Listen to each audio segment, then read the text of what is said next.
Hello! I'm slow to start today because I'm having some issues. But I'm still alive, and they're almost figured out. I think it's gonna resolve itself. My bitrate's just like off the wall right now, so I don't know what it's doing. I don't know what's happening with the internet. I know my lovely husband did say he was gonna do something today, so let me just make sure that he's doing okay.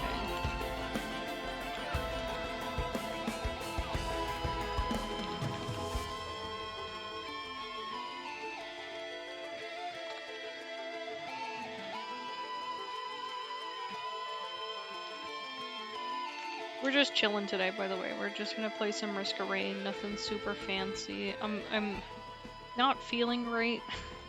I ended up not streaming last weekend on Sunday because I got a little sick, and I've been feeling kind of awful since then. And then, like, I don't know, started a new medication, and there's like side effects, and I don't feel good. So we're gonna go for my comfort game, Risk of Rain. And we're just gonna relax. We're just gonna chill about it. So let me switch it over. Okay, cool. Let's get going. I figure we'll play at least one game and hopefully I won't die. We're not gonna add any artifact. We're just gonna go Drizzle. And we're gonna do Huntress.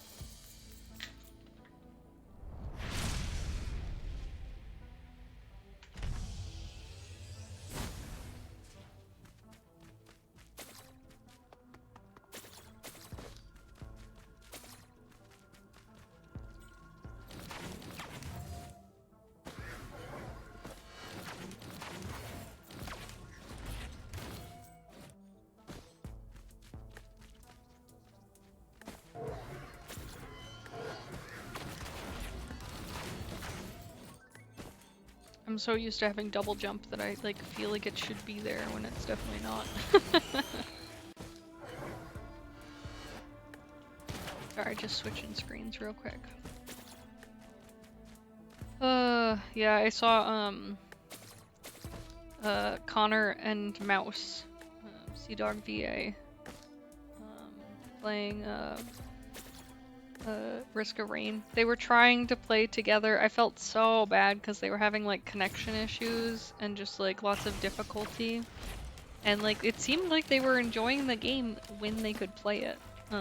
So it was kind of disappointing. I really wanted to see them kind of just play it and like fuck around. And it sucks that things weren't working out for them because like it's such a good game.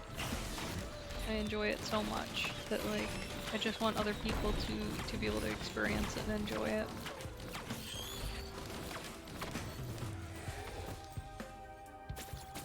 So I'm sure everyone's heard about Smosh and everything.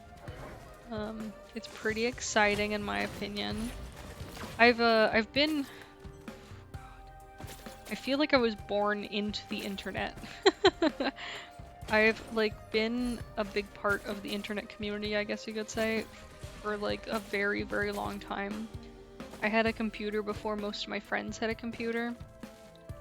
I didn't necessarily have like full free range on it, but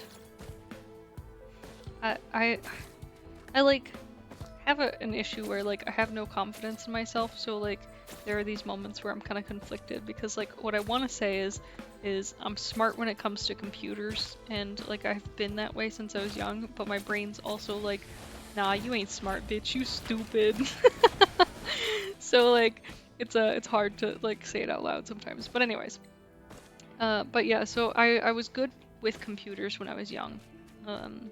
My dad's been in technology for a very long time, so like he was constantly bringing home sort of new and improved things, and so like it was always something that I was constantly like learning and interacting with, maybe behind his back, but you know, it's I was a child and I was an asshole. You know, kids do things. But my point being is I was on the internet a lot as a youngin, and we're talking like old school like box monitors, you know. Well, I remember like very early YouTube. I am around the same age as the Smosh guys, Anthony Padilla and Ian Hecox. PewDiePie, you know, all of those. We're all around the same age. We're all hitting our 30s. And so like, I started being very, very active on the internet around the beginning of YouTube. I obviously was a dumb kid, and I would hang out in like chat rooms and stuff with strangers because like growing up I moved around a lot, so it was hard to keep a hold of friends, especially in a time where it wasn't necessarily easy to stay in contact with them like through anything. Like you could write them letters, but like who the fuck wants to do that? So it was hard for me to hold on to friendships. Essentially, it was hard for me to feel connected to people, and the internet was able to give me that. It was able to kind of introduce me to a freedom and a comfort level that I hadn't experienced before. Having solid long-term friendships is kind of an important part about growing up, and it's difficult to learn certain things without that. And so for me, the internet was like my best friend. It was where I was able to hang out with like online friends. I was able to interact with people from all around the world, and I was able to just be myself. I felt like I didn't have to put on a facade and make believe to like not be a fucking dork, make believe to be cool, make believe to be like not into like anime and manga and like stupid shit. I could just be me.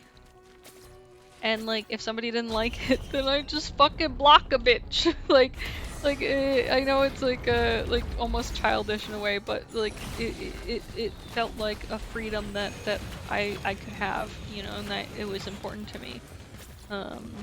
And I really think it molded a large portion of who I am today,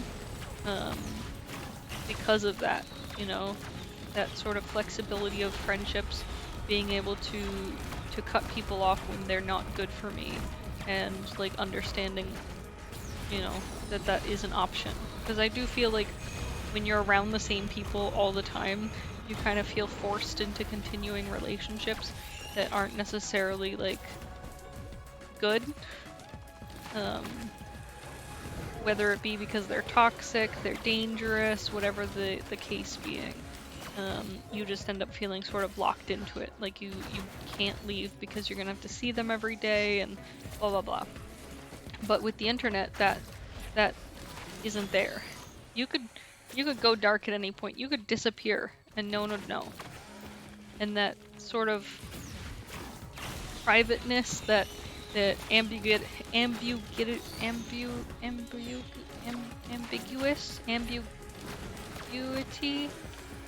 I got there, is like interesting to me because it's a Schrodinger's cat scenario in my head. I was simultaneously alive and dead at the same time. I was a person who existed in the world where these people could interact with me, but then I could disappear at any point. Which seems terrible, like just abandoning people like that, but it was a real big freedom for me. I could make connections and I could break connections, and it was all in my control. And I remember like very clearly I used to hang out on like Newgrounds, early YouTube. Oh gosh, I'm trying to remember like the first things that I did on YouTube, and I think like I was very interested in music. AMVs were like around. They existed during early years of YouTube, and that was something that I really enjoyed. Like the the creativity of people to create animated music videos is interesting. And I'm not talking necessarily like animated, like actually like animated. I'm talking music videos using animation from anime, like scenes from anime and stuff like that. Yeah, there are also animated videos that were music videos that I watched, but it was kind of a combination. I originally started watching YouTube to watch fan videos of anime that I enjoyed with music. It introduced me to so much music. Because like growing up, my parents listened to two kinds of music. It was like 80s music and country music. And I really did not like country music. That shit's trash, okay? I'm sorry, world. I know you probably are like giving me the middle finger right now, but I hated it. I fucking despised it. And I was so mad that it was something we had to constantly listen to. 80s music, I actually liked it. Wasn't bad. Didn't mind it. It was just country music was not it was not it. It was not it for me.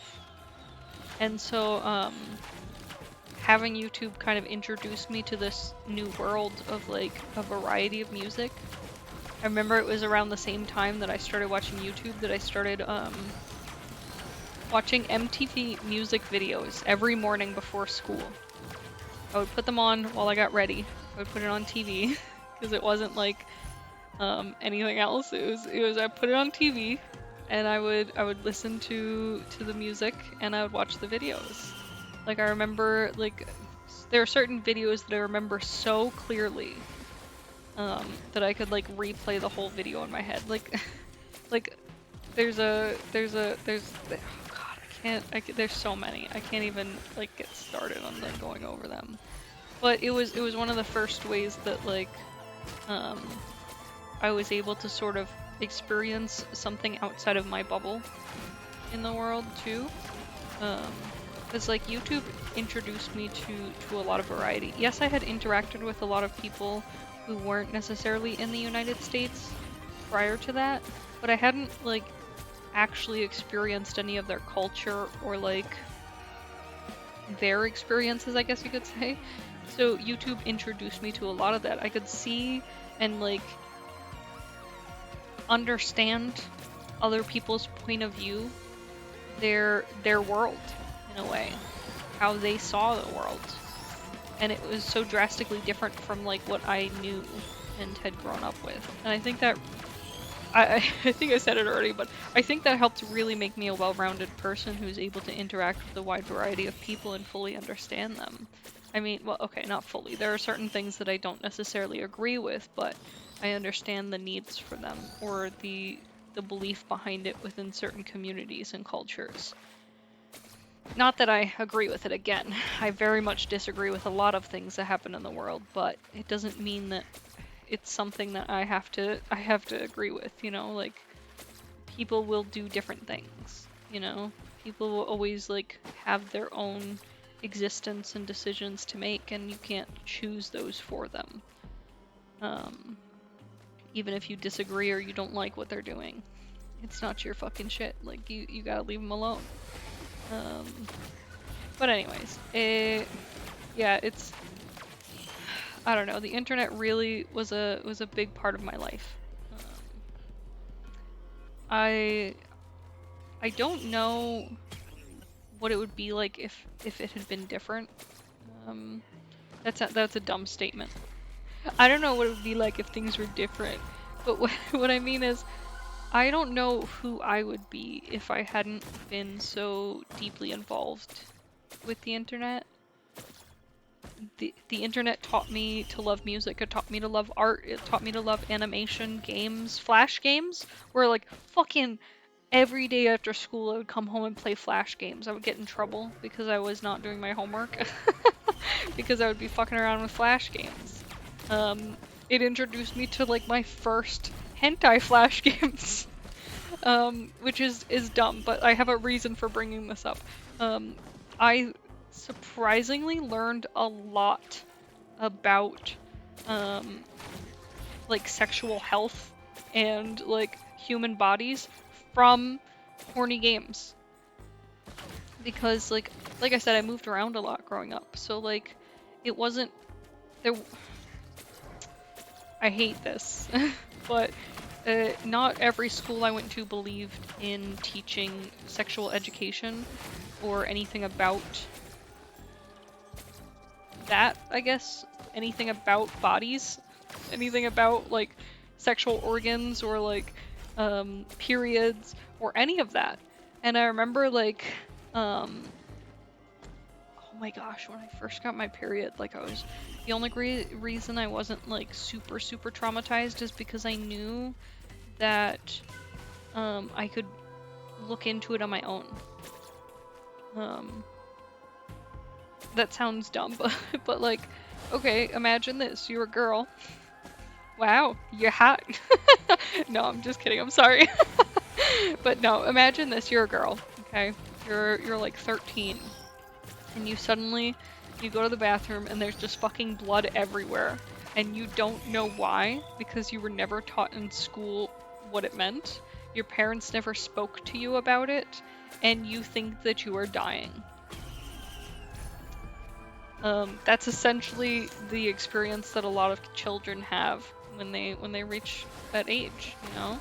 And depending on how early they end up getting their period, they may be the first one within their friend group or their school even. And so they don't even have people to go to like try and talk to about it. And you don't feel comfortable talking to your parents at that age, like no. And like, so I remember that I was terrified, and I did talk to my mom a little bit, but like, I didn't feel like I actually understood. I just felt so uncomfortable with the conversation that I was just like, yeah, okay, I'm gonna leave this room now, goodbye. Give me the pad, I will walk away. You know, like, that was it. Like, and I don't even... My mom's great, by the way, but I don't even think, like, there was a... Like, this is how you put the pad on. You know, I think it was just like, here you go. Go. You know? And like, it's probably not, I don't think it's her fault, because I think it's one of those things that like when it's something you do so often, like as an adult, you forget that people don't know how it's done. It's like tying your shoes. You just assume that like people can figure it out, you know, but it's not actually that simple if you've never done it before. It takes like a brain and some like work in it. So I obviously was able to figure it out, of course, because I'm an adult now and I haven't died of like toxic shock or anything like that.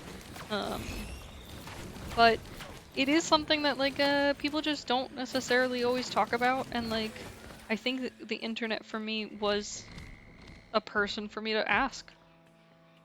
I mean, even before like Google was a huge thing of like all this information, there were still forums that you could go to and ask. You could ask your internet friends, and there wasn't the judgment there that you felt when you feel looking somebody in the eye and asking them an awkward question like that. It felt much safer.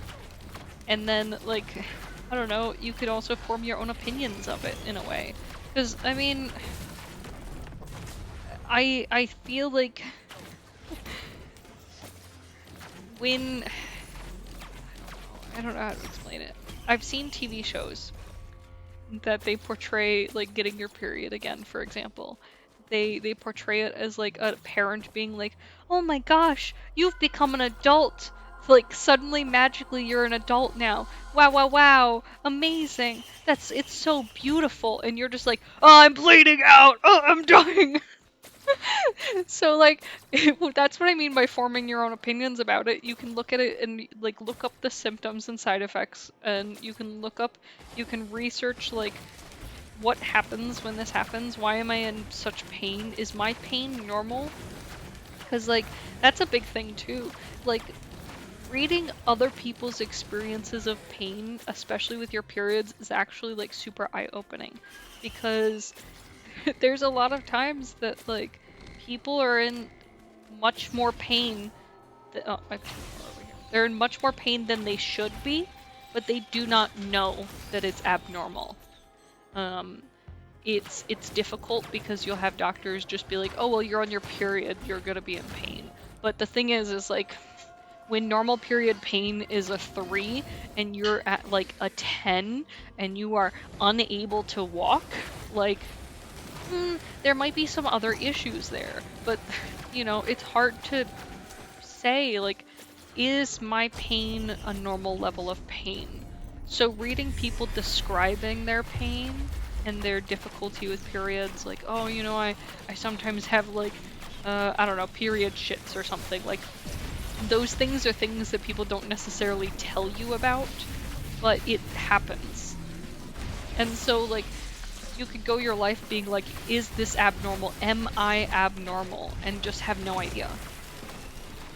And so, like, it's almost like reading testimonials versus like just reading a description of a product. You understand it better, and you're able to believe it easier in a way. I don't know. The internet is important to me. I know that like there are people who still like are behind of the belief that the internet's like killing our youth or like teaching them bad habits, but I strongly disagree with that. And like, I'm really glad to see that the internet is sort of doing a reverse cycle of where it's going back to its, like, there's certain parts of it that are repeating. I mean, history is always like that we go through cycles of life and we repeat. It's just a cycle of rinse and repeat, basically. And we all sort of know that to some degree. But I think it's interesting that we see it within our technology as well. I mean, there is this sort of cycle of where we went from having the smallest phones possible to having the biggest phones possible, and now some companies are trying to move back to smaller phones. So it's just sort of like cycling through ideas we've already had, and you know, repeating it. But I'm getting to a whole point with this because I brought up this conversation for a reason. I'm just babbling though. So I watched, I do watch Anthony Padilla's content, and I do also still watch Smosh. I've been watching Smosh for a long time, the whole time, basically. And so Anthony's, I Spent a Day with series, he did an episode with Vsauce. Is it Michael? Michael from Vsauce? I think maybe that's right. I don't know. If I'm wrong, I apologize. I'm really bad with names. And I'm trash. You know? But they were talking on the episode, and they were talking about the YouTube algorithm, and how all of these creators have this idea that they want to create things based on what is popular with the algorithm. And I think it was Anthony that basically said, but then like they're creating stuff for the past. So the algorithm is ever changing and growing based on like our current wants and needs and things that we're interested in. But that means it's constantly changing. And so you can't necessarily meet the criteria of our robot overlords if it's changing as you're trying to do it. You know, it's like trends for the year for clothing, you know? Like, oh, this year's trend is like, I don't know, I'm just gonna make something up, like flowers. If you find out this year's trend is flowers during the flower trend, you've missed it. Because if you want to make clothes to fit that trend, you have to design them, you have to find the fabric, you have to go through the whole 9 yards and sell them. And by the time they actually make it to the point of being for sale, the trend is over. There's a new trend. And so, in essence, we're constantly focusing on designing and creating things for a past version of ourselves in a way. And I thought it was very interesting when they were discussing this, because they were basically saying that people should be aiming to change and update the algorithm, creating something new and interesting that it needs to update for, versus trying to focus on creating things that the algorithm will enjoy. They should be looking to change, to update it, to make it need an update because their content is popular. And I think that's a really interesting viewpoint. I've always had this very strong opinion about when I make games too. I get into like fights with my husband because he tends to make games more. It feels like he tends to make games more focused on meeting a certain goal of what people want to ingest as far as content goes. Oh, you know, card games are popular right now. I want to make a card game. I don't know, like racing games are popular right now. I need to make a racing game. Or, you know, this is the thing that will sell. And like, I have a really difficult time with that because I don't like to look at things in that way. I look at the world in a way of like what I want to put out into it and what I want people to experience and enjoy. And I don't necessarily think like completely about the how do I explain it? The monetary value of it. It's not that I'm looking at it and I'm thinking, ah yes, this will be popular and I'll make money off of it. I'm looking at it and thinking, I enjoy this. I want to share this with people. I want to make this. And like, it's not simple, and it's definitely not like the easiest route, because yeah, if you create things with the goal of pleasing the algorithm, it does feel like you have a higher chance of actually like producing something if you do it fast enough. But the speed is the issue, because you're burning yourself out because you're trying to make this thing so quickly so that you get in there before the trend dies. And like, I don't know, I really love the idea of creating for yourself. Creating something because you enjoy it or you want it, and it doesn't already exist. I just like that idea, you know? That's how I want all of my creations to be, is something that I want to share with people, or I want myself. Not something that I'm making because I felt like it would be a big money hit. And I don't think that's the wrong way to do it either, because like I said, I do think that that's the more logical approach to it, especially if you're looking to specifically make like a living off of it. But I don't think that I do that when I make things. I don't know, I make things for me, not for other people. And I just share it with other people because, you know, why not? What's it gonna hurt? Maybe someone else will feel this connection to it. There's this specific artist that I really enjoy their art. And with each art piece, they give it a unique name to kind of fit the story that they've built behind the art. And then they actually put like a little excerpt at the top of the piece, or in the description of the piece, where they talk about their thoughts sort of while creating it, and like the things that they were thinking about in order to get to the point of that piece, like almost like in a way like their inspiration, where it was rooted in, where it was born. And I love that.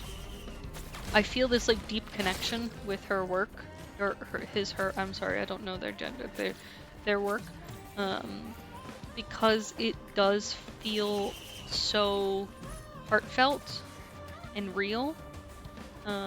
It feels like a person and not an algorithm, you know? It feels like the thoughts of a person. Somebody who cares about people, somebody who has worries, who exists. And I think we have in a way lost that in the world. Our care for the creators behind things. And I do think that part of that is because it feels algorithmic. I don't know the best way to explain it. It feels like a recipe that somebody's following to create things. I'm gonna find the artist's name so I can share them with you guys because I do want you to be able to enjoy them as well. But it feels like they're following a very specific recipe in order to like be who they want to be, you know, in order to like be popular. And I don't know, I feel like you can just be you, you know? You can just do the things you want to do, and other people shouldn't enjoy it because you enjoyed it, you know? It shouldn't necessarily be strictly focused on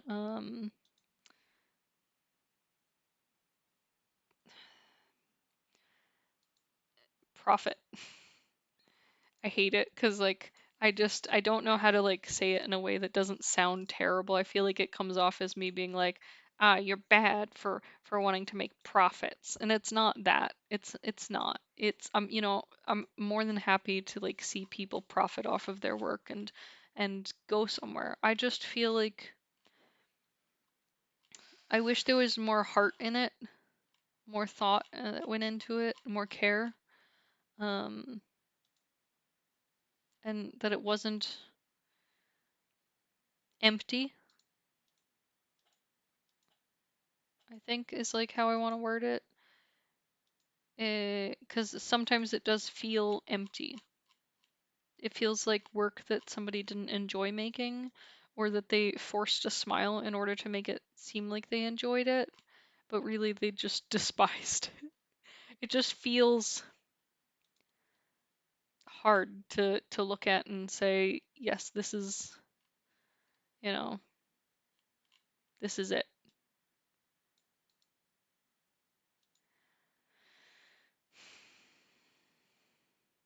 Man, life sucks. No, I'm just kidding. I'm sorry, I'm having some trouble finding them. Okay, I found it. I'll share their Instagram and their Etsy store in the chat so you guys can take a peek if you want. Um,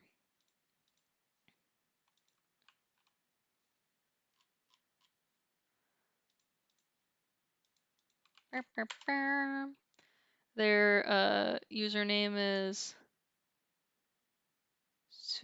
Susitis Art. Oh fuck, I'm just gonna spell it. It's SUSITSEART. Um, they make normally like wolves in like interesting poses. There is some macabre like darkness to them. But a lot of them, like I said, if you look at them, they have a background story. I actually have some of her art on my wall that I bought the prints for it. Um, but I just think there's so much feeling behind it. There's emotion there, and I feel this connection that I don't necessarily feel is always there with everything. And I don't think it has to be either. I think that's part of it is that I like the fact that you can relate to certain people um, and feel that connection organically. I don't like the idea of a manufactured connection. Um, yeah, I don't know how else to explain it. But anyways, back to the Vsauce interview. One of the other things that they talked about was Vsauce basically was talking about why he creates his videos and like how he creates them, and that he just writes down things he's interested in or like connections that he thinks are interesting that people might have not thought of, and then like researches them heavily and like goes about it that way. And I really like that approach because I feel like that's how I approach a lot of things too. Again, it's sort of something that I want and then I just make it and then I hope that other people will like it. But it's also because I like sharing information with people, and that was one of the things he talked about as well, that like he likes teaching people, and like I'm gonna say like a 10,000 times in this video, I'm so sorry. It's just when I don't feel well, I have trouble saying words and I get more stuttery, so I use lots more I don't know, dawdling words. So like, actually, you know, those sorts of things. So whoops, I don't know. Sucks. But anyways, so he was talking about how he just enjoys teaching people things and sharing the information and knowledge that he's collected with people. And I love that. Like, I definitely feel that way as well. Like, you learn something and you want to go tell somebody immediately.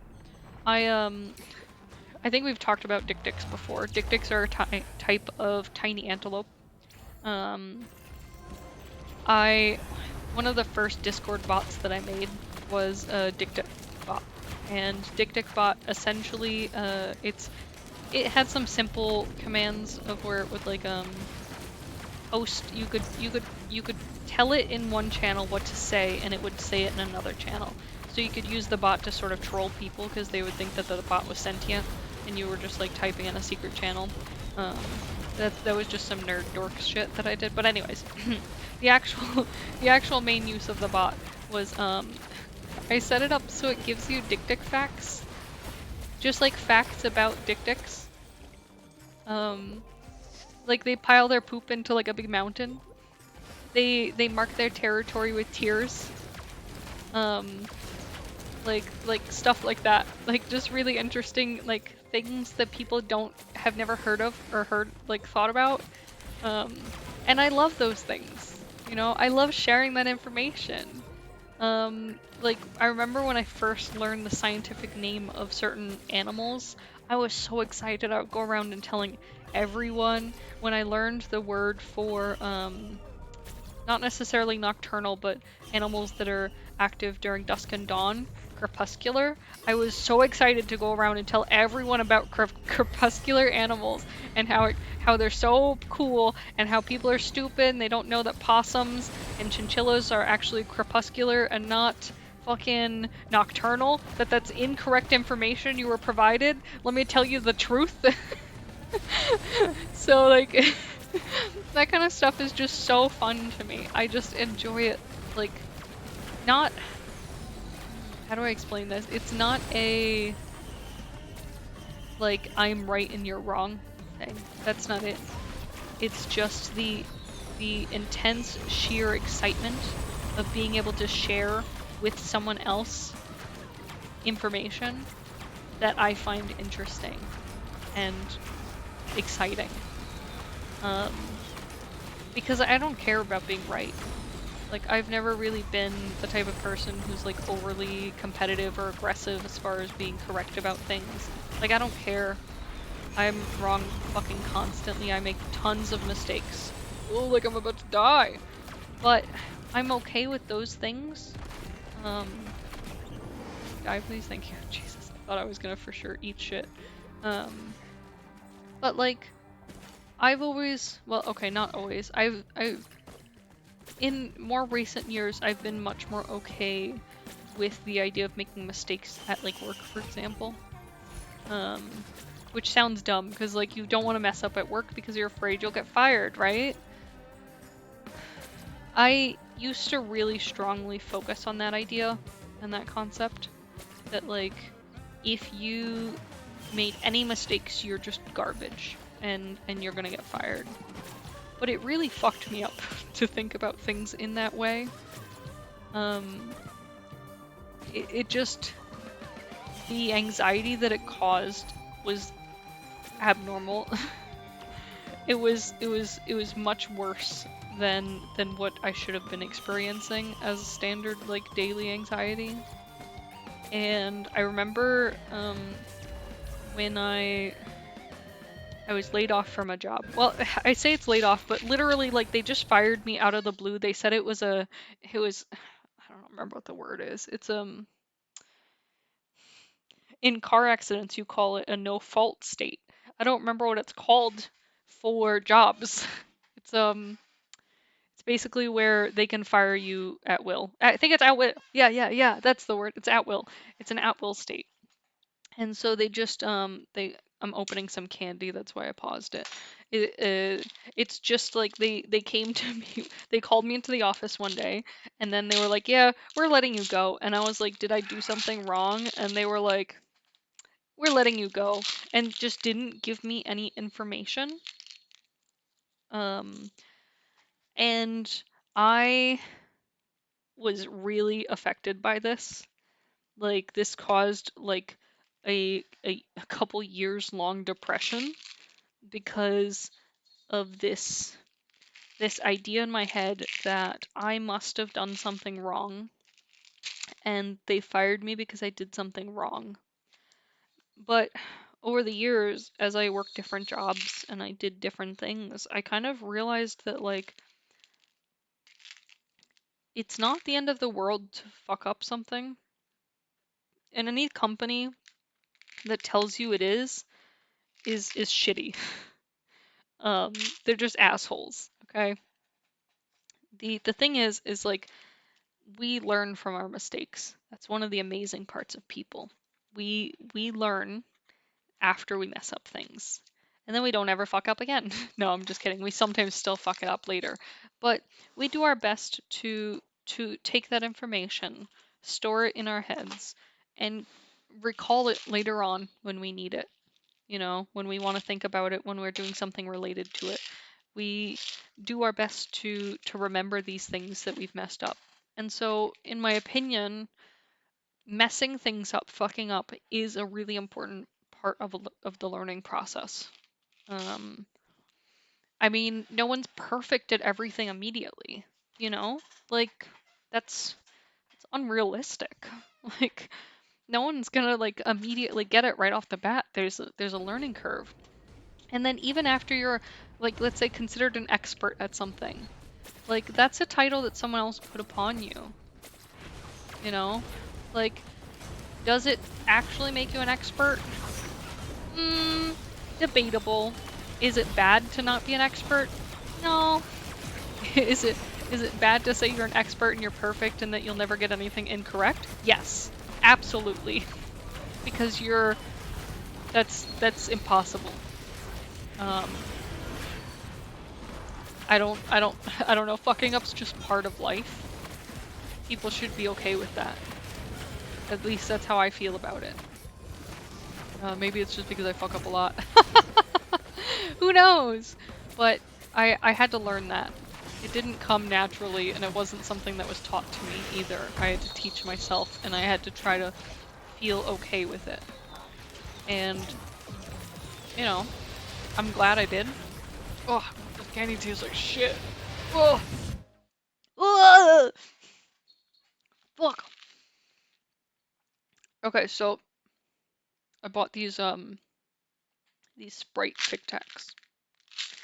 And it's like lemon lime flavored.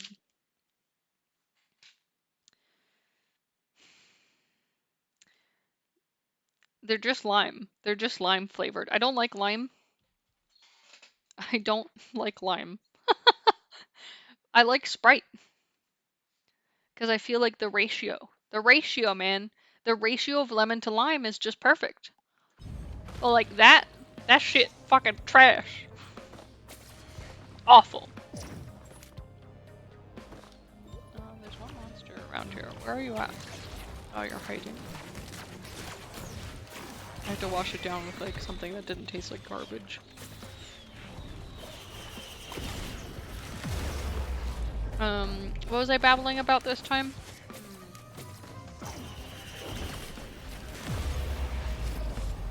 I don't remember.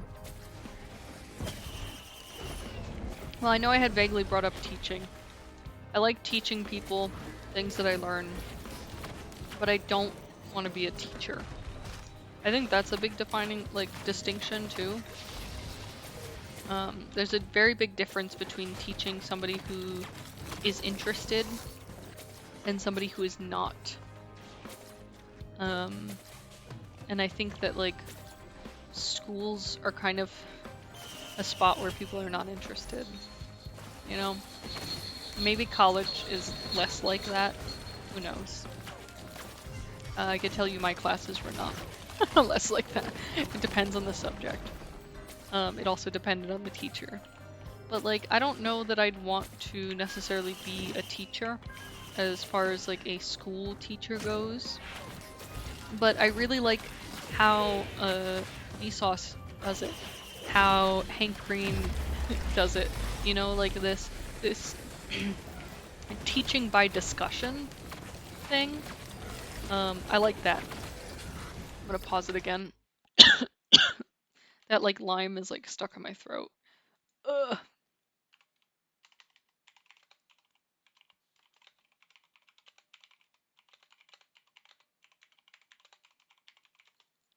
I'm gonna see if my lovely husband will bring me my water bottle because I left it downstairs, and that lime is like fucking me up, bruh. My body was not made to put limes inside. What I mean. Anyways, done being a degenerate piece of shit. But yeah, I don't know. I like how that teaching is done. It makes you feel excited. It makes you feel interested. It portrays the subject in a way that's like almost like an adventure to learn it. It's interactive in a way because it like makes you ask the questions versus you being sort of force-fed information. I don't know how to explain the difference, but like there is a very distinct difference between the two. And I very much enjoy the approach, you know? And I would love to like do something like that, but I honestly do not think that I'm smart enough. I feel like the things that I would teach people would be like dumb things. And I mean smart enough as in like to comprehend more complex topics. Like a lot of the topics that are covered by Vsauce and some of the other channels like that are more scientific in their roots. I feel like for me, I would lean more into the artistic realm and the like animal sciences versus like something like that. Which I mean, people would like, I think, maybe. Let me know. But I just don't know if I'm like the best at teaching people things. I do like having discussions about things, and I think that's like an interesting perspective too, because I think that's why certain podcasts work really well. But like, I'll be honest, guys, I don't like listening to podcasts. It's hard for me to listen to something without visuals and put full focus in it. I get distracted easily. I don't know. It's not like sorry, hiccups. It's not like I'm unable to like pay attention. It's more that I hear the information, comes in my ears, and then it goes out my ears. I think with diagrams and visual aids, it makes learning a lot easier, and I store the information better. But I like the idea of a podcast being a discussion. So like, it's kind of like I want like a boardroom meeting discussion where it's just like a bunch of people around a table like talking about a certain nerdy topic. A really good example is actually there's a show called Actually. I very much enjoy it. It's basically just nerds correcting people, which is the best. And they cover a variety of topics, a variety of nerdy topics, but the way that they approach it's really interesting because you do learn some things from it. Some weird fun facts kind of vibe. But at the same time they present it in this sort of game show fashion, so you're entertained. So like I think that's where schools fail, is the lack of entertainment factor in teaching. They're just boring as fuck. Hydration, people. My lovely husband brought me water. I almost choked on it. Such a dumb bitch. Okay. But anyways, I just think that interactive entertainment factor is missing, and there are some teachers who try to like force it in, but I think, how do I say this and not sound like an asshole? I think a lot of the time the problem is the age gap between teachers and children. Not saying that like children should be teaching children, but what I mean is there's a distinct variation in the way that people like interact with the world as they grow. And I think the world is ever changing. Like we talked about technology a few minutes ago, the internet, you know, and the problem is a lot of the time the generation of people who are teaching tend to be a number of years like older than the generation of people learning, and so they don't know what those people enjoy. They don't know much about kids. Like you ask a teacher nowadays about TikTok and like they're gonna understand the vague concept of TikTok, but they're not gonna actually know what TikTok like is and like be on it. Another good example is if you go back, you just keep going back in history and you find this repeating. Again, we talked about it earlier, repeating history. It's that like look at how rock music was treated a bit ago. You know, it's the devil's music, and now it's fine. Everyone's fine with it. But like it was that older generation at that time that was completely against it. The younger generation was like, "What the fuck are you? You guys are crazy." And now that younger generation is the older generation, and they're still fine with rock music, but they're like, "Oh, them video games are too violent." And then the younger generation is like, "You're fucking mad, bro. Like they're not too violent. We know that they're not reality. Like it's not gonna make us go like do something aggressive. Like it's a game." And so there's that generational gap that creates a difficult point for us to have a connection and understanding and relatability. And like it's not always there. And I think that's the thing too. Is sorry, Cammy wants to be in my lap, so let me just take another second to pick her up. If you look at people who are interested in advancing with the world, people who are more I don't know the right word, like progressive with change, who don't like immediately like turn away from change, they tend to have a better connection with the younger generation and be able to relate to them much more because they understand. They try to understand. You know, I think that's a big one. They attempt. The attempt is there. They may not necessarily be successful, but the attempt is there. We have that sort of issue right now with like the older generation being against trans and LGBTQ+. The younger generation is like, why don't you just let people do what the fuck they want? The older generation is like, disgusting, but God. And it's like, yeah, but like a couple generations back, you guys were told you were anti-God for listening to rock music. Like, do you not see that you're doing the same thing? And they don't, and that connection's not there, and they don't see it. It's like the Utah thing right now. The Utah thing is blowing my fucking mind. So okay, Utah is a pretty religious state. It's, you know, it's just in that Bible area. There's a lot of religious people there. I believe there's a lot of Mormons there. Like there's a lot of religion. And it's how much was that chest again? I forgot.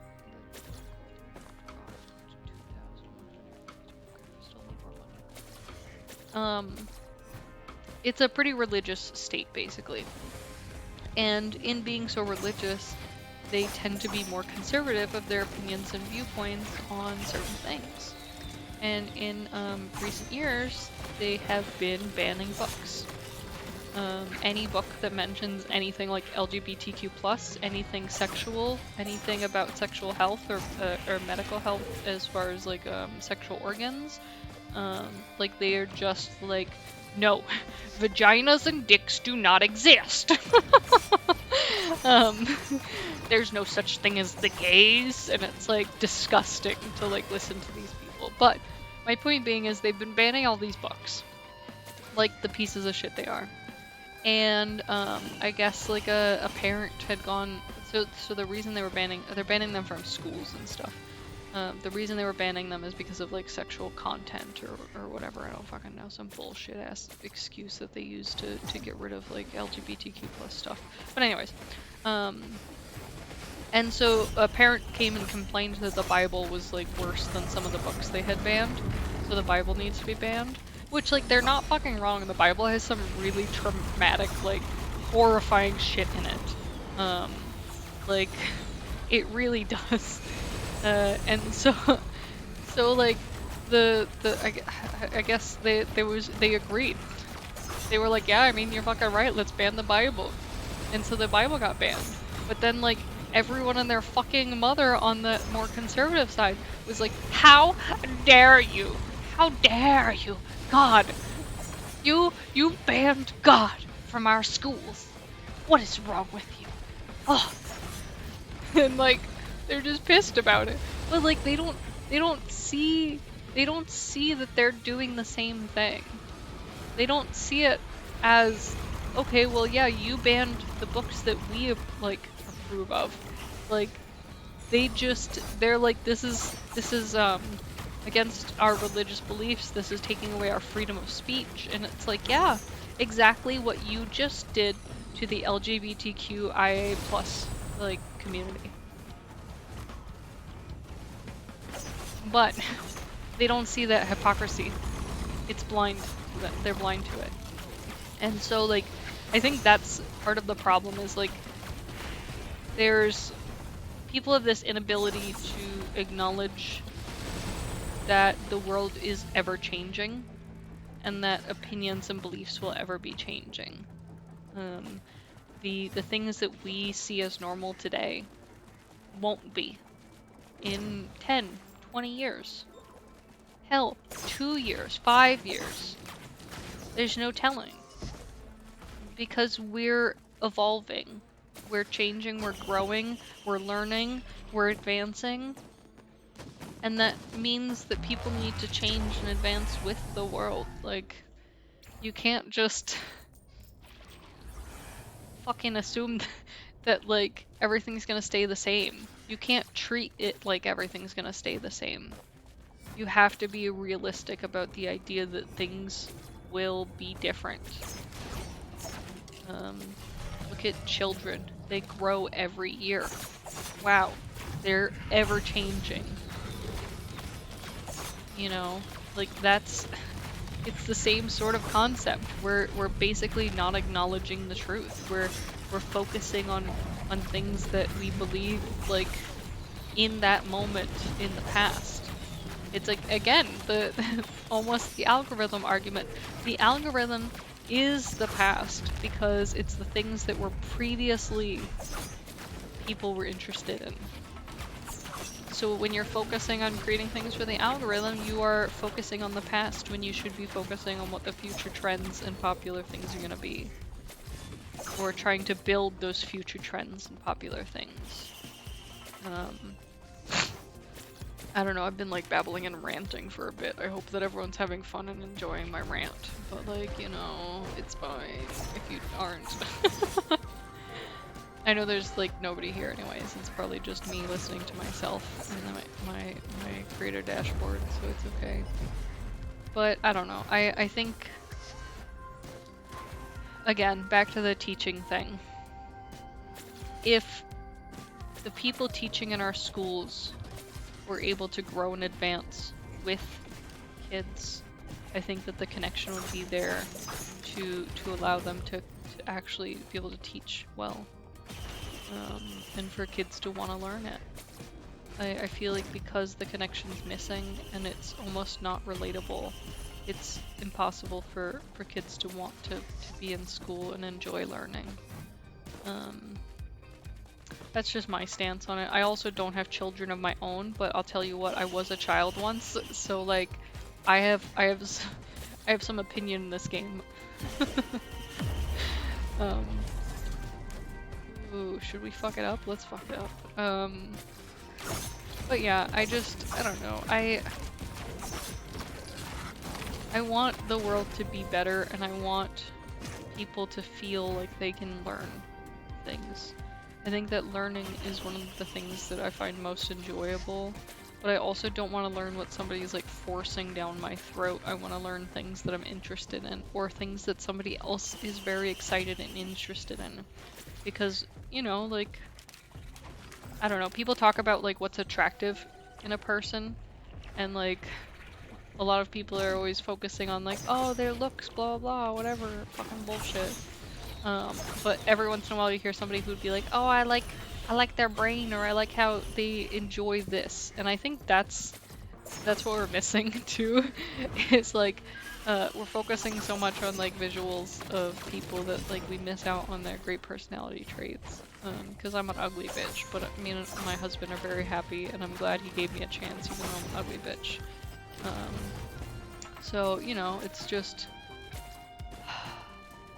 I want everything to be different, and I hate everything. There, I said it. No, I'm just kidding, but like...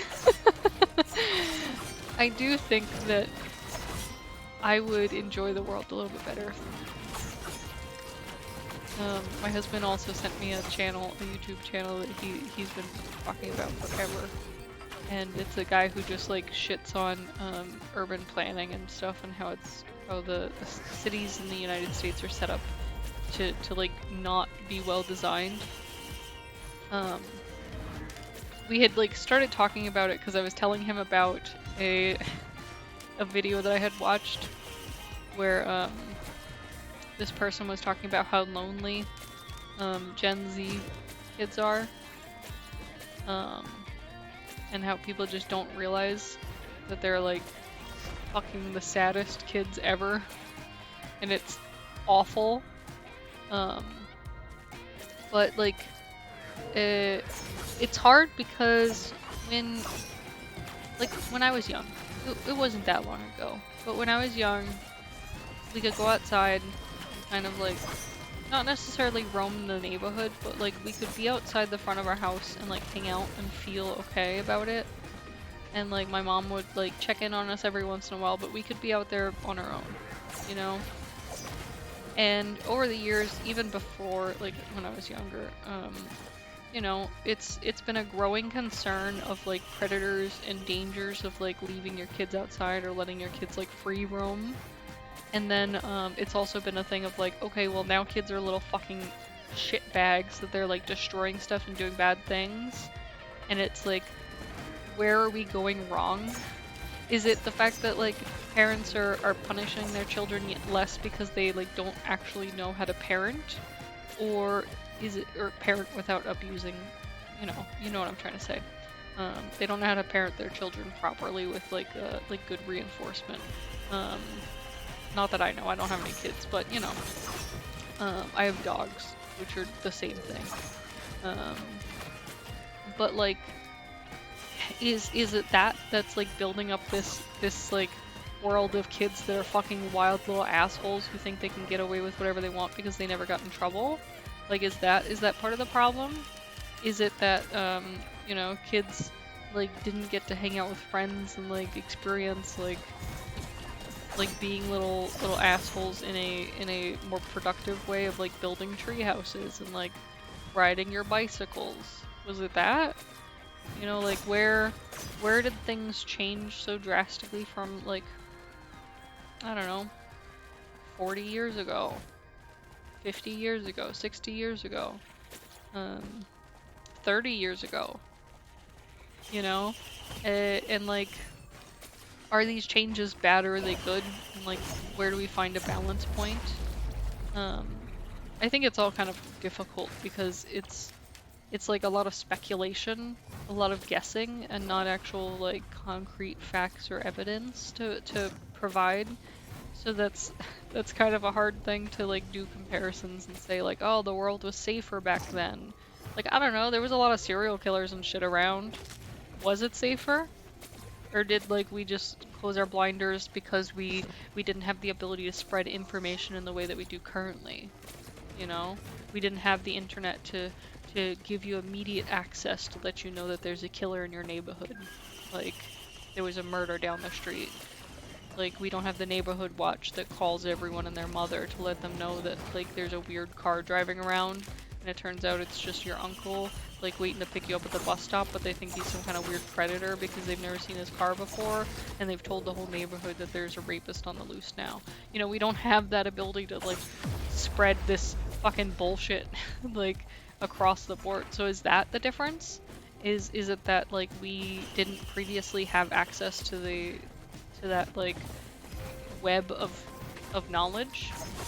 Is it that we were dumber then, so we felt safer? I am leaning towards that, honestly. I also think that kids were always little pieces of shit, as far as, like, troublemakers go. I was a little piece of shit. I'm not saying, like, all kids are bad or anything like that. I don't, like, hate them. I'm just saying, like, everyone knows, like, as a child you do bad things. You're gonna make mistakes. You're gonna be imperfect. I mean, I know, like, there are stories about kids, like, even when I was young, I remember stories about kids standing on bridges on the highway and throwing rocks down, and like, accidents occurring where people would die because the rock went through the windshield. And, like, I do feel like when I was younger, I heard about it as a local news thing. And now, like, let's say it happened a bit ago, I can't remember where, but it was more of a widespread story that, like, the whole of the community was able to learn about. And so it's like this whole thing where people are like, oh, children are bad, and why were they out there alone and causing trouble? And I'm not saying, like, all children go out and throw rocks and kill people. That's not what I mean. But what I mean is, are we overly scared of it now because it's information that we are hearing versus information that we were probably previously not presented? You know?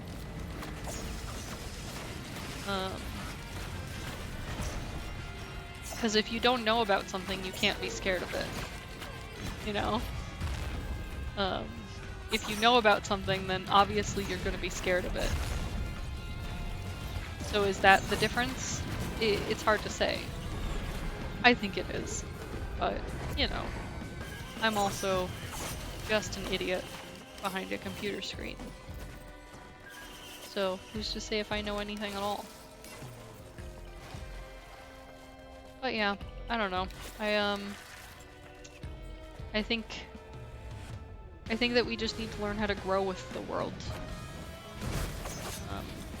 I think that's also why I get so frustrated with politics, because politics is so centered on age as knowledge, and I really, really disagree with that concept of, like, you only are smart, you only know how to do things, you're only like a good option if you're old because you've been doing it for 12 years, whereas somebody who's younger has only been doing it for 3.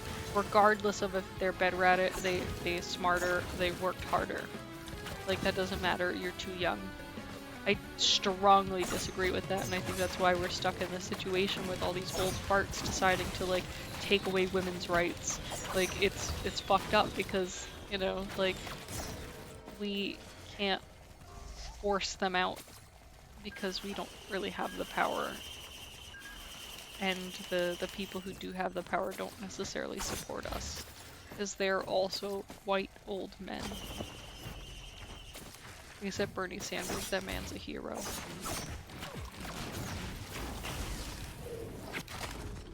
But yeah, I don't know. Fucking, it's some bullshit, honestly. Oh, stretch!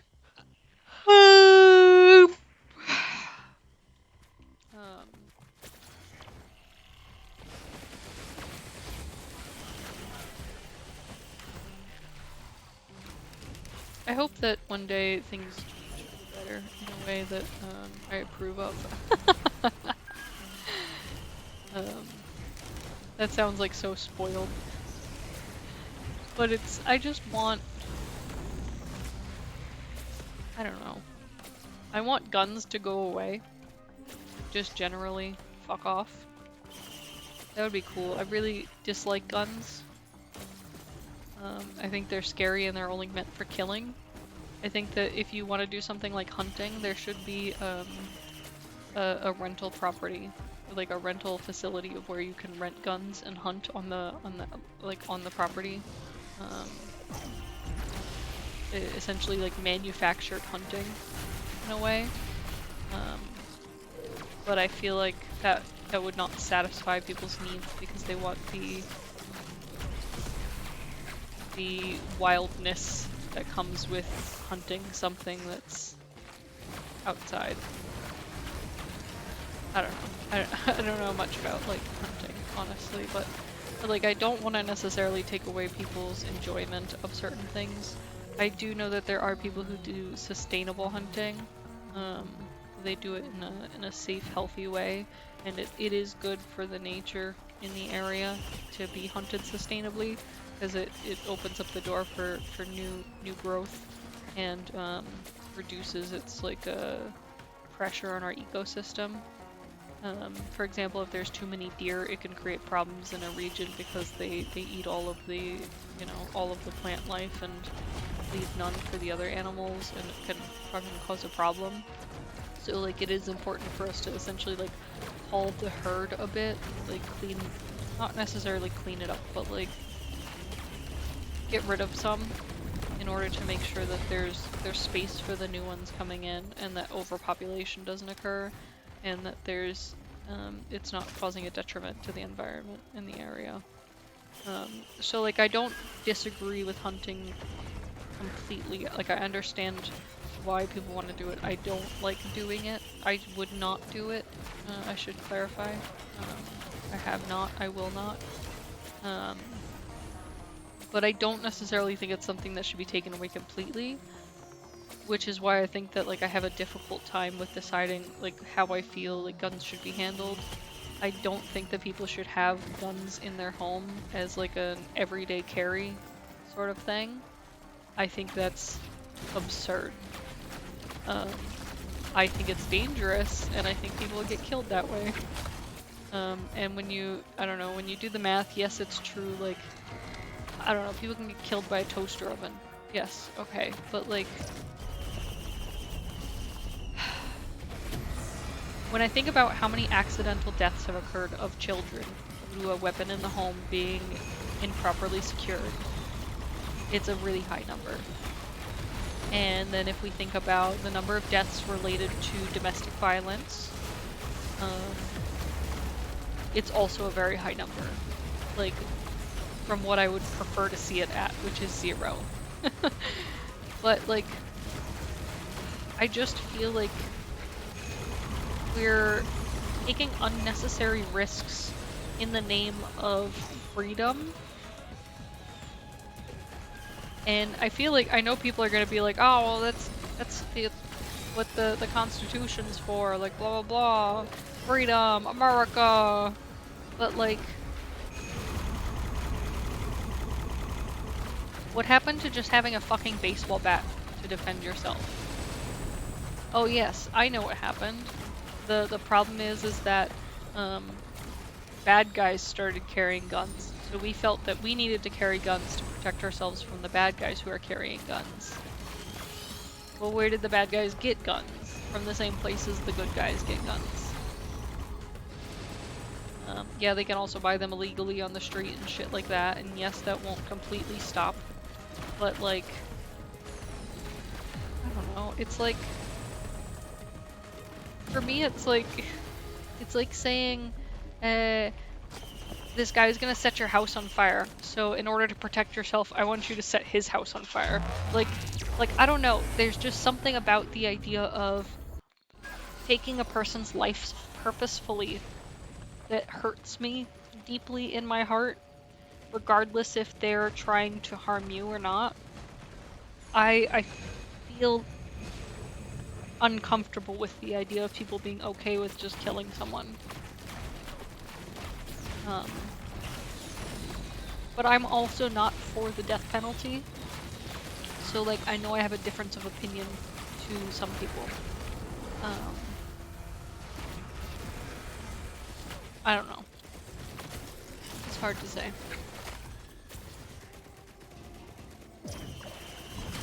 I feel like it's a conflicting topic, so I don't want to get too in-depth on it, but there are parts of the world that I would change, is basically what I mean. And that I could see changing. I mean, women should have the right to have an abortion. Straight up. I won't beat around the bush for that, bitch. Like, you have no right to tell me what I can and can't do with my body, and if you think I'm murdering a baby, then, like, look at all of the mothers who have children who can't afford them and end up starving their children, leaving their kids in a hot car, abusing their children, abandoning their children. Those are people who murder children. And a lot of the time, there are situations that people end up accidentally killing a child. Intense frustration. I mean, when you're saddled with something that you didn't want, that you now have to care for 18 years at least in most states, it's very difficult to not be pissed and to not direct your blame in the wrong places. I'm not giving those people like a free like pass or anything like that. Like, I still think what people do, what people who have done that has done is, why is words hard? I think it's bad to kill things. I've said that. But I also think that forcing somebody to care for something that they don't want is the bad way to go about it. I feel like even forcing someone to have a baby and then put it up for adoption. Like, how dare you? Like, the adoption system's absolute garbage. Foster care is absolute garbage. Those kids are hurt all the time, emotionally and physically. So you're just pushing them into an abusive situation, essentially. You're forcing them to live in a hell.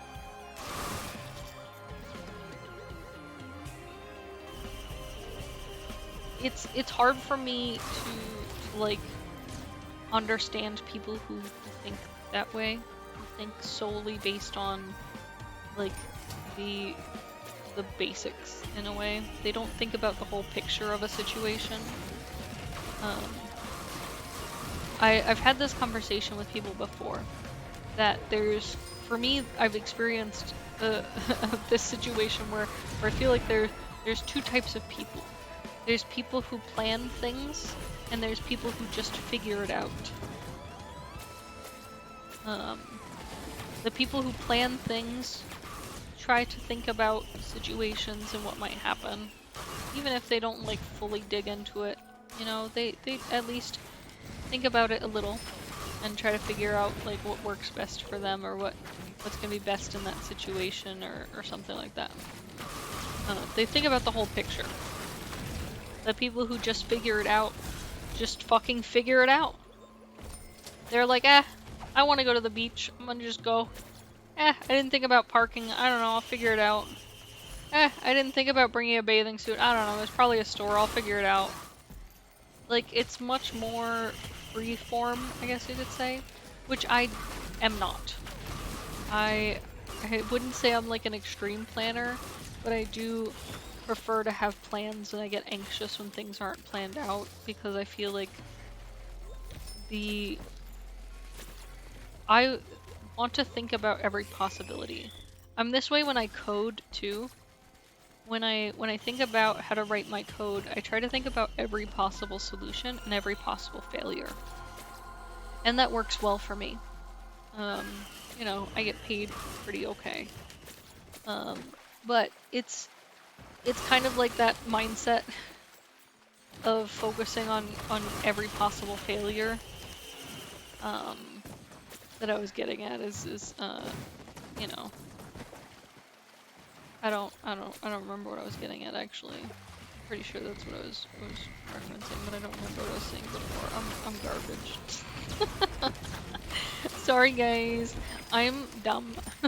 I went off on a rant and then I forgot what the root of this point was.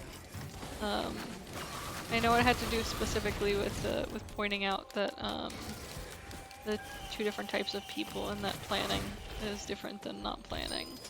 But I don't remember what else.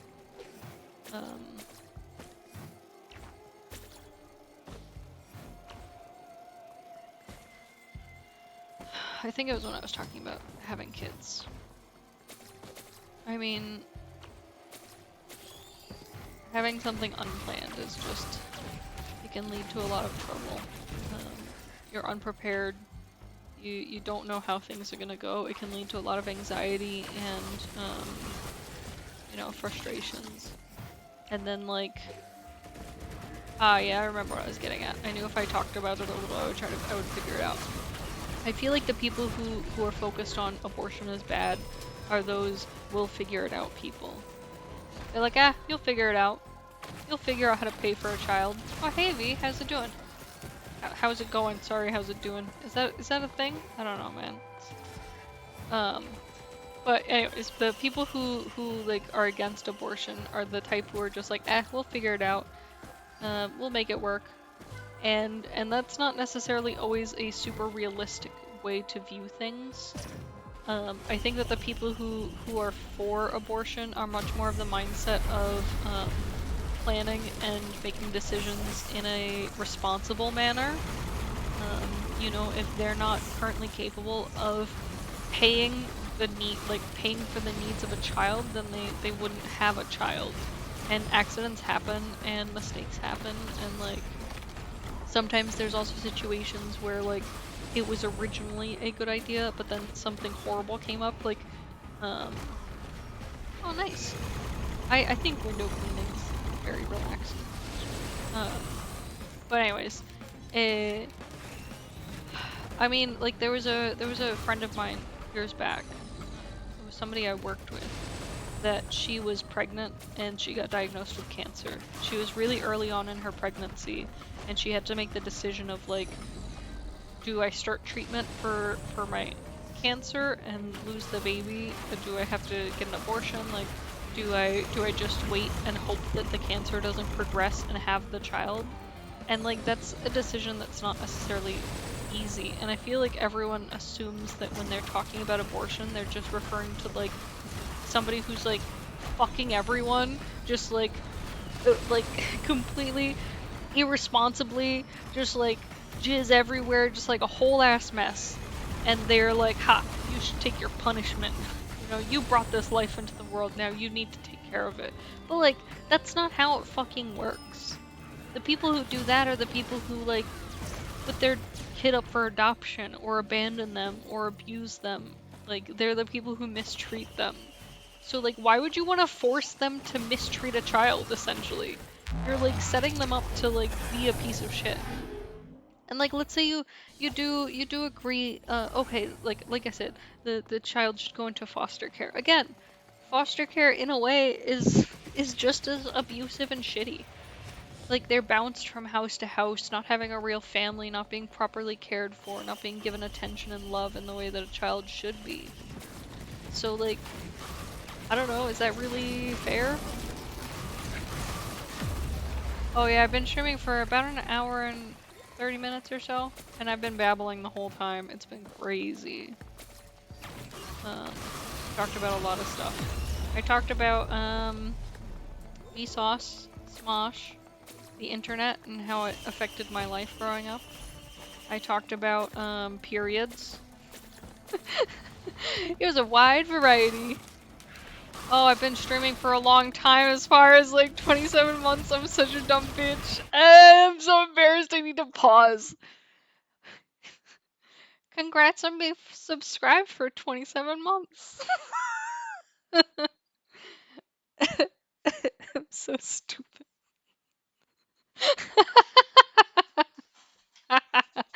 Man, I don't know. Fucking, you think I'm paying attention? It's hard to like read chat and play at the same time and like remember how to exist in a human way. I don't know. I'm just doing my very best. And my very best is the very worst. How you doing, Hades? Hope things are going well.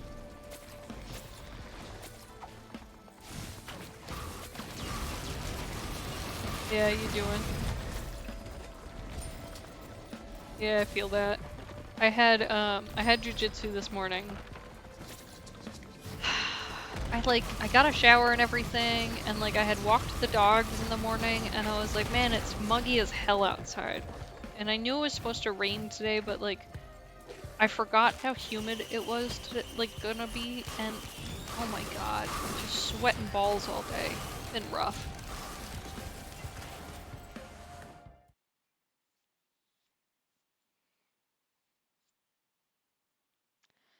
I see what you mean, V. I don't know. I think the problem is they aren't provided the resources to handle and develop how to understand those situations and like move past them. So they aren't able to. A lot of the time they end up in even worse situations, or like learning worse habits, or you know, dead on the street because they've joined a gang because it's the only family they have, you know? I feel like if there was proper resources available to kids, then it would be a better option. But I also think if there are proper resources available to kids, there should be proper resources available to parents. And some of those resources should be like money. I know that sounds dumb. Cammy, silence. But like, there's a lot of parents who just can't afford to have kids, and they aren't necessarily given assistance when they should be. There are shitty people out there who take advantage of that situation for sure, and like overuse the government's money that they do offer. But I do think like kids need parents, you know? They should have a responsible person to learn from, whether it be biological parents or adoptive parents or even foster parents in the situation that they have good foster parents. But the problem is that those resources aren't well built out and they're not safe. I don't know, all of my friends that I know that have been adopted or have been in foster care for a period of time and have either been adopted afterwards or not adopted, they've lived like shit lives. They've been through a lot of suffering, a lot of trauma, a lot of unhappiness because of the foster care system. This like, it's difficult because there's this want to give them a parent.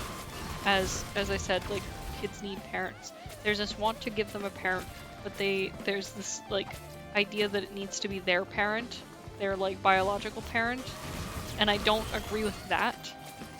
I think in certain scenarios, like the biological parent should not be allowed to see their child. It's harmful in certain scenarios, so it's hard to like put it all into one box. But like the gist of my point is that I think that abortion should be a resource that's available. I think that if somebody is not readily capable, or they don't want to have a baby, they can't afford to have a baby, then I don't think they should be forced. That's my problem with it. I do agree with the fact that after a certain amount of time, after it's like the fetus is a certain size and like all that, it's definitely like too far gone for you to like go and have an abortion. I don't necessarily agree with like late stage abortions unless it's like super required, but I do think early stage abortions should be allowed. I do think it's a difficult moral situation too, because I feel like all of it is a difficult moral situation. The idea that you're controlling someone else's body and what they can do with it, like should that be okay? Should that not be okay? Should it be okay because you think that you're helping an unborn fetus? Like, it's difficult to say.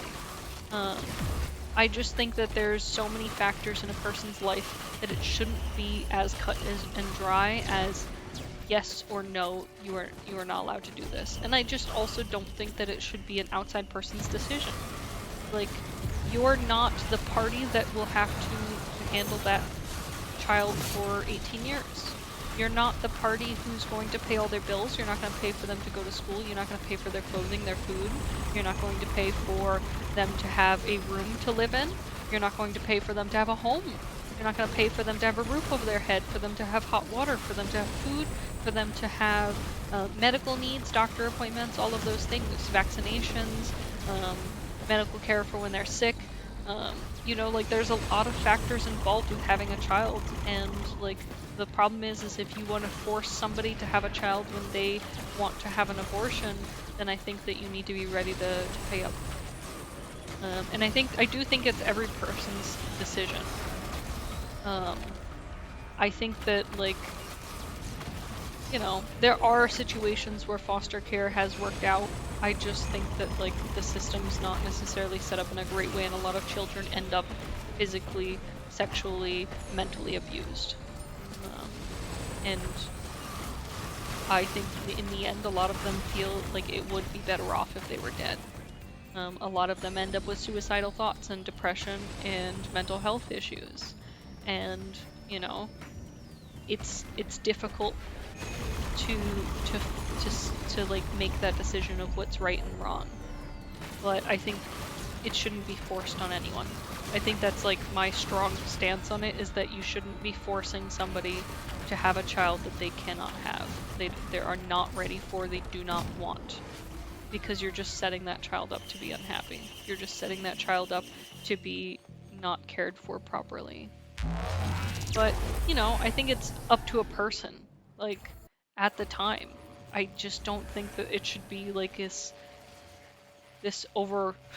overarching rule. But yeah, I don't know. The world's complex and difficult, and there's so many factors involved in decision making and having a child and not having a child, and was it rape, was it consensual, was it, you know, is the child going to be healthy, is the child going to be unhealthy, is the child a result of an assault or something similar? Like, there's so much around it.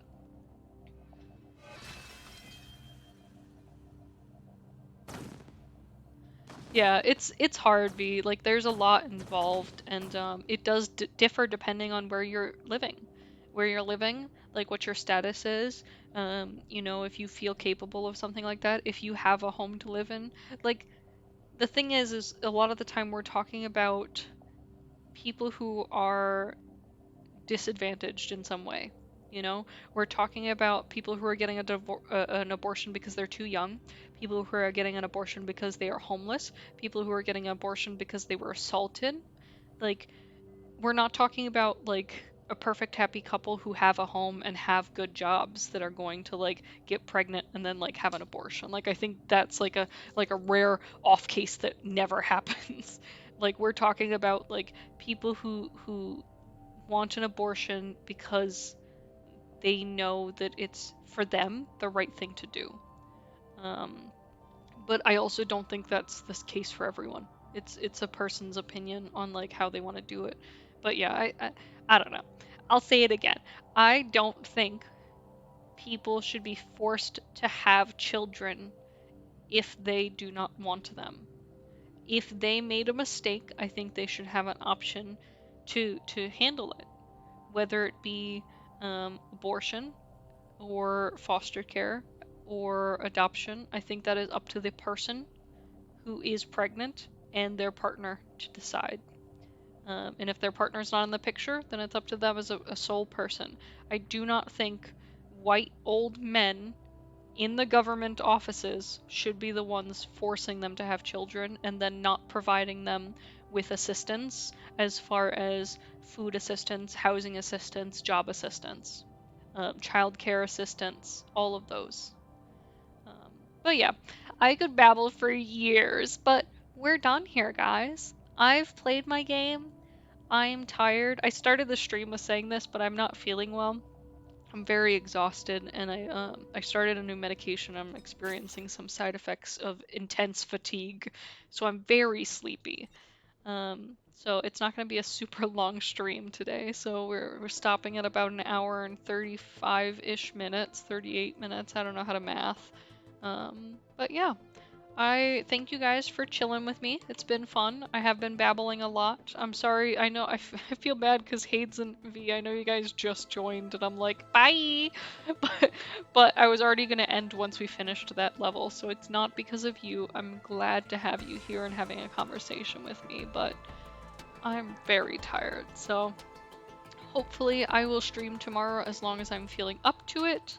Otherwise, I'll see you guys next weekend. So, in the meantime, have a good one, everyone. I love you guys. Bye.